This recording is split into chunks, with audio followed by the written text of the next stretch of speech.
কলেজের সোনালী ফসল বগুড়া জেলা যুবদলের সাধারণ সম্পাদক আবু হাসান ভাইকে আমি সংক্ষিপ্তভাবে শুভেচ্ছা বিনিময় করার জন্য আহ্বান করছি সাবেক ছাত্রনেতা আবু হাসান ভাইকে।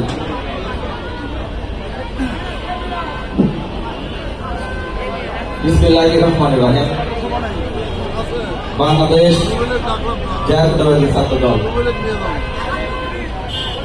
বগুড়া জেলা সদর থেকে আয়োজিত আজকের এই 46তম প্রতিষ্ঠা বার্ষিকী উপলক্ষে 2 দিনের প্রোগ্রামের আজকের এই সাংস্কৃতিক অনুষ্ঠানের সম্মানিত সভাপতি স্নেহের ছোট ভাই হাবিবুর রশিদ সরকার, সঞ্চালনায় আছেন স্নেহের ছোট ভাই এম.আর. ইসলাম পলাশ, প্রধান অতিথি হিসেবে উপস্থিত আছেন বগুড়া জেলা বিএনপির সুযোগ্য সভাপতি আমাদের অভিভাবক রিজাল করিম বাদশা ভাই সহ বগুড়া জেলা বিএনপির ভারপ্রাপ্ত সাধারণ সম্পাদক মোশাররফ ভাই সহ উপস্থিত সাবেক জেলা ছাত্র দলের সভাপতি ও সাধারণ সম্পাদকগণ ও আমার সামনে উপস্থিত বগুড়া জেলা ছাত্র দল ও বগুড়ার সকল নেতৃবৃন্দকে জানাই বগুড়া জেলা যুব দলের পক্ষ থেকে সংগ্রামী সালাম, আসসালামু আলাইকুম।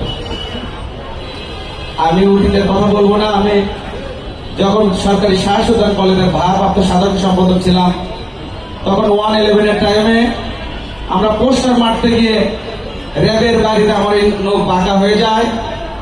আমি যখন সরকারি শাহসুদান কলেজের সভাপতি নির্বাচিত হই তখন 2014 নির্বাচনের টাইমে আমাদের খুব দুঃসময়ের জীবনযাপন পার করতে হয়েছে।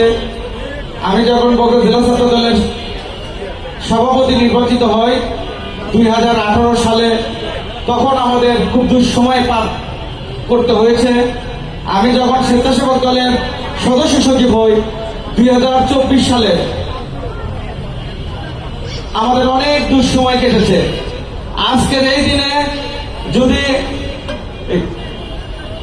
বিপ্লব না ঘটতো 2024 সালের জুলাই আগস্টে, তাহলে আজকে হয়তো বা আমরা জেলখানায় পচে পড়তাম।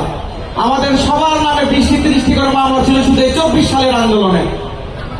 আজকে আমাদের এই বাসাবাড়ি থেকে, এই প্রজন্ম থেকে, এখান থেকে যারা বসে আছেন প্রজন্ম থেকে আজকের আমাদের এই 2 প্রজন্ম, এই 2 প্রজন্মের জন্য আপনারা মন থেকে দোয়া করবেন, তারা যেন আমাদের ভারপ্রাপ্ত চেয়ারম্যান তারেক রহমানের সকল নির্দেশনা মেনে কাজ করতে পারে। এই আশায় প্রত্যাশা রেখে আমি আমার বক্তব্য এখানে শেষ করছি। শহীদ জামরক দেশনেত্রী বেগম খালেদা জিয়া জিন্দাবাদ, আমাদের সকলের অভিভাবক তারেক রহমান জিন্দাবাদ। সবাইকে ধন্যবাদ।